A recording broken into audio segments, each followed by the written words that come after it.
बात की इसकी कि ये लाइन जो है ना, ये जो कोविड के टाइम से एक ट्रेंड लाइन चली आ रही है, इस पे ये सपोर्ट ले रहा है। पिछली बार भी जब वो बड़ी गिरावट आई थी, वो 200 वीक मूविंग एवरेज भी इसने ब्रीच किया था, लेकिन उसके बाद भी इस लाइन को इसने नहीं डिसाइसिवली ब्रीच किया।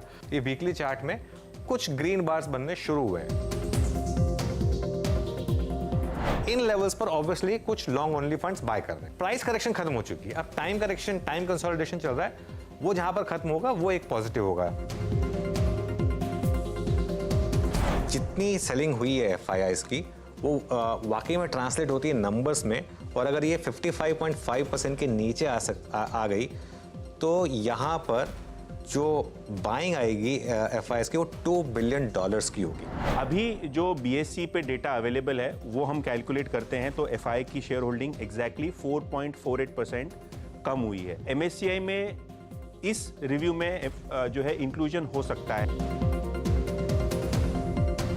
मेरा व्यू कह रहा है पिछले 2 महीने से कि इसमें SIP करिए। मैं अभी भी ये मान रहा हूँ कि ये एक ऐसा स्टॉक है जिसमें हम 1 या 2 साल के बाद बात करेंगे, ठीक है। मेरा अभी भी ये मानना है कि ये SIP इन्वेस्टर्स को बहुत पैसा बना के देगा। HDFC बैंक 2 साल का व्यू रखना होगा आपको।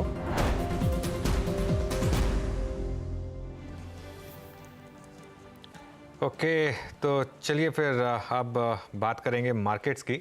और HDFC बैंक 100 रुपये का मूव आ गया। हर्षिता, जब हमने बात की थी तब ये एक बिलीव नहीं था, मतलब ये लग रहा था कि बॉटम हो गया, लेकिन इतनी जल्दी इतना फास्ट मूव आएगा 100 रुपये का, ये खैर नहीं सोचा था। और आज मुझे बाहुबली फिल्म का एक डायलॉग याद आ रहा है। अगर आपने फिल्म देखी है तो उसमें वो कहते हैं, माहेशमती चैन की सांस लो, बाहुबली लौट आया। ये एक मतलब दराज स्ट्रीट के लिए एकदम सही है कि HDFC बैंक लौट आया। सिंगल हैंडेडली इसने आज मार्केट को बचाया है, सिंगल हैंडेडली। आज सुबह से एक क्लियर कट जिस तरीके के ग्लोबल क्यूज थे, एक बार के लिए ऐसा लग रहा था कि मार्केट काफ़ी गिर सकता था, लेकिन HDFC बैंक ने फिर बचाया और मार्केट ने फिर रेजिलियंस दिखाई काफ़ी शानदार। अगर आप निफ्टी का कंट्रीब्यूशन देखेंगे, निफ्टी बैंक का कंट्रीब्यूशन देखेंगे, इनफैक्ट एक बार देख लेते हैं दोनों का कंट्रीब्यूशन, निफ्टी और निफ्टी बैंक दोनों का, तो उसमें आपको समझ में आ जाएगा कि आज किस तरीके की मदद आपको HDFC बैंक ने प्रोवाइड की। ऑलमोस्ट जो 90s की टीम थी जिसमें सचिन तेंदुलकर एक वन मैन शो हुआ करते थे, ये ऑलमोस्ट उस तरीके का आज मार्केट ने एक बिहेवियर दिखाया है। निफ्टी और बैंक निफ्टी दोनों में, ये निफ्टी में कंट्रीब्यूशन 35 पॉइंट का, और x of that Nifty negative में होता, बैंक निफ्टी में पूरा 225 पॉइंट का कंट्रीब्यूशन। पॉलिसी में भी कुछ नेगेटिव नहीं है, और मेरा भी ये व्यू है कि यहाँ से अब आप फोकस करिए बैंक निफ्टी के ऊपर। तो बैंक निफ्टी शायद ज्यादा बड़ा मूव देने की तैयारी करता हुआ दिखाई देगा, तो पहले उसी पर आज के लिए स्ट्रैटेजी अनुज, कंसिडरिंग यहीं पर पूरा कॉन्फिडेंस देखने को मिल रहा है। आज वहीं पर पहले मैं व्यू दे रहा हूं, क्योंकि मेरा ये मानना है कि अब आप बैंक निफ्टी पर फोकस करिए। कल हमने क्लोजिंग में एक व्यू लिया था कि बैंक निफ्टी लॉन्ग घर लेकर जाइए, निफ्टी लॉन्ग भले ही आप एक एग्रेसिव हो तभी करिए, लेकिन बैंक निफ्टी लॉन्ग कैरी करिए। और बैंक निफ्टी के लॉन्ग अगर आप कैरी कर रहे हैं तो मार्केट ने आपको बहुत रिवॉर्ड दिया है। नेक्स्ट रेजिस्टेंस आप सीधा 48,500 से 48,600, 650 ऑल टाइम हाई वाला। मुझे लग रहा है कि अब मंडे या ट्यूसडे पॉसिबल है कि आप ऑल टाइम हाई हिट कर दें बैंक निफ्टी में। आज के डिलीवरी वॉल्यूम देखिएगा आप HDFC बैंक के, मुझे लग रहा है 2,500-3 हज़ार करोड़ की डिलीवरी बाइंग होगी HDFC बैंक में। लॉन्ग रहिए, हर डिप पर ऐड करिए अब अप्रोच आपकी।